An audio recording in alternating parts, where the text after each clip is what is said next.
आप देख रहे हैं न्यूज लाइव, खबरों की तह तक। नमस्कार, मैं हूं नीलम मिश्रा। आप देख रहे हैं न्यूज लाइव, खबरों की तह तक। आइए देखते हैं आज के मुख्य समाचार। न्यूज हेडलाइंस के प्रायोजक हैं universal stardom acting academy Lucknow, Jai Hind dry cleaners and dyers, small party वाले, the food on your door.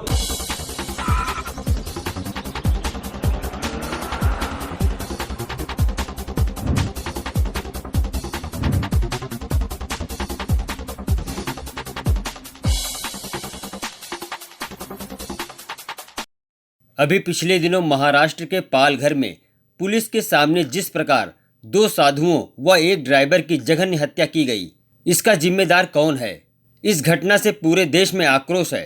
पूरे देश के साधु संत महाराष्ट्र सरकार को कटघरे में खड़ा कर रहे हैं और लॉकडाउन खुलने के बाद संत समाज महाराष्ट्र सरकार को घेरने की तैयारी भी कर रहे हैं। अयोध्या के साधु संतों में इस घटना को लेकर काफी रोष व्याप्त है। अयोध्या से हमारे संवाददाता कार्तिक कुमार ने कुछ साधु संतों से बातचीत की। आइए दिखाते हैं साधु संतों से बातचीत के कुछ अंश।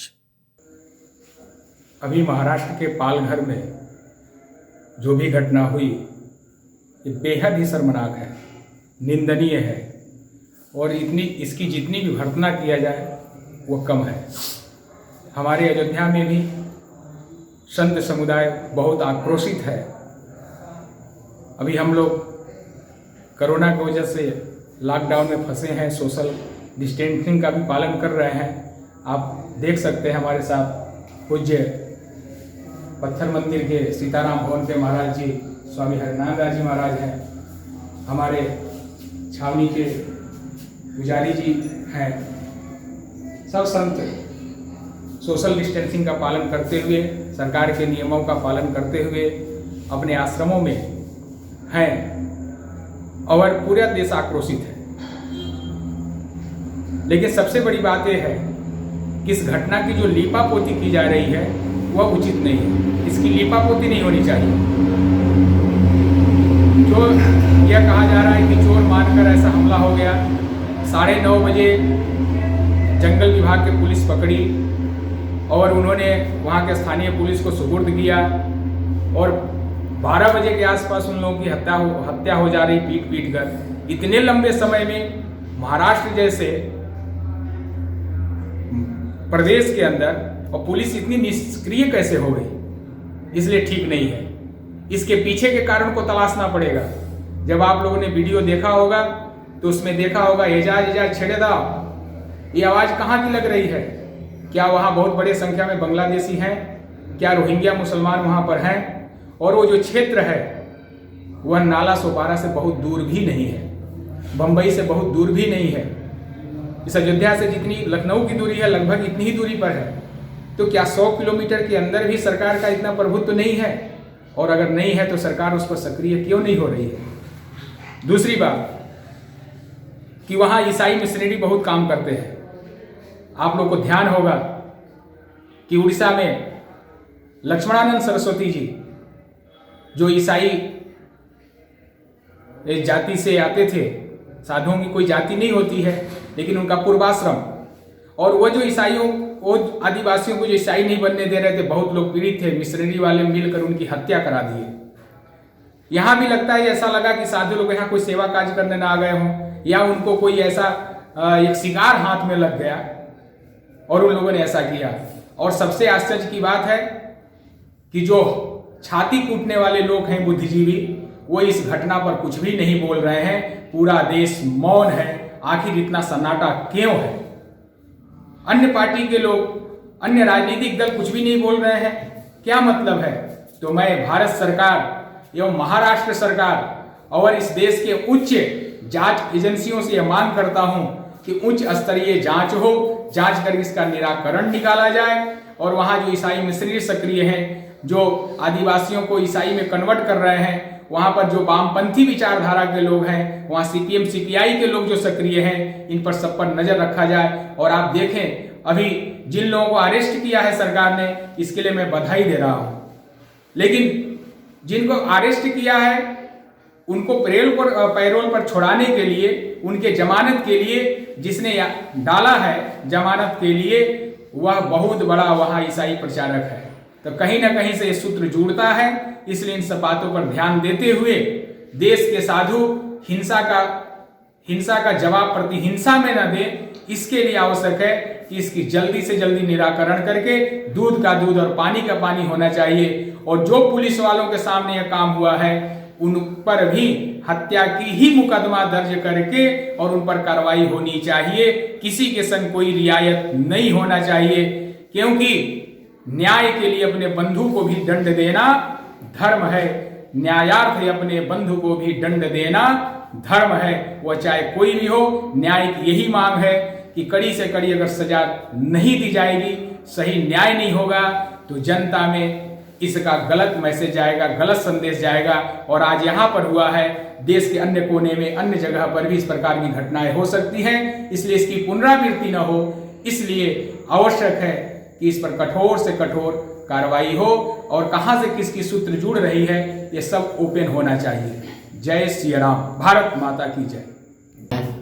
इस पर गंभीरता से विचार करना चाहिए और प्रशासन को भी इस पर ध्यान देना चाहिए, क्योंकि ये संवेदनशील मामला हो गया है।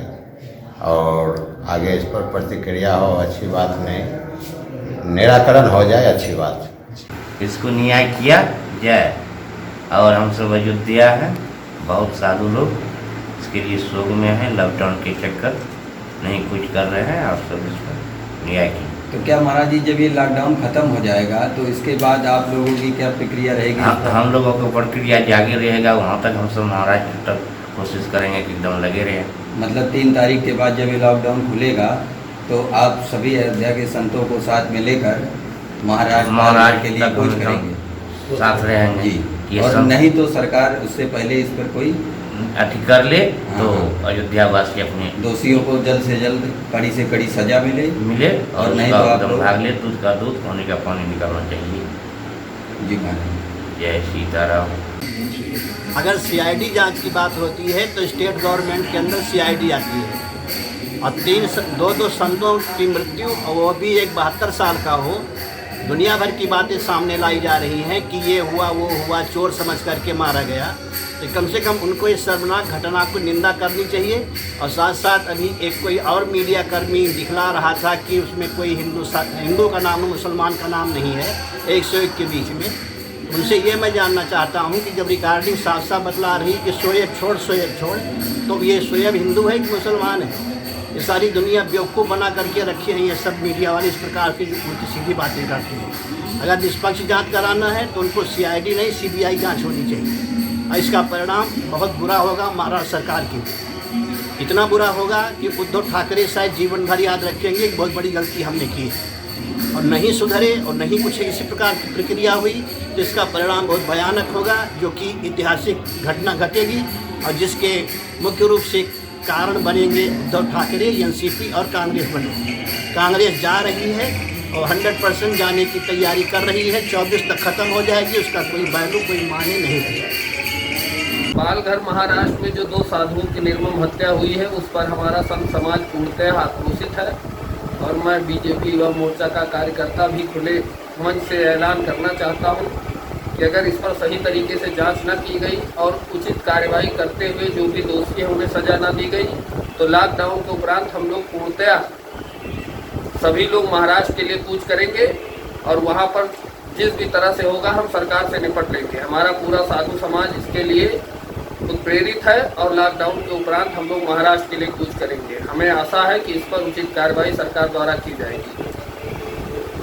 और अगर ऐसा नहीं होता है तो जिस तरह से आज तमाम राजनीतिक पार्टियां कार्य कर रही हैं कि आसिफा के कांड पर तो लोग रात 12 बजे भी कैंडल जलाने के लिए सड़कों पर आ गए, लेकिन 2 साधुओं की हत्या पर आज समूचा देश के जो भी राजनीतिक पार्टियां हैं वो सन्नाटा मारे हुए हैं। इन सभी चीज़ों को हम हिंदू लोग समझ रहे हैं और आने वाले समय में इसका जवाब हम देंगे। लॉकडाउन के उपरांत सभी लोग महाराष्ट्र की तरफ कूच करेंगे। हमारा पूरा संगठन इसके लिए कूच करेगा और किसी भी तरह से हम इस हत्या का बदला लेंगे। जय श्री राम। अब समय हो चुका है ब्रेक का, तो मिलते हैं एक छोटे से ब्रेक के बाद। हमारे चैनल सब्सक्राइब करने के लिए नीचे दिए हुए लाल बटन को दबाएं और अपडेट्स के लिए बेल आइकन दबाएं।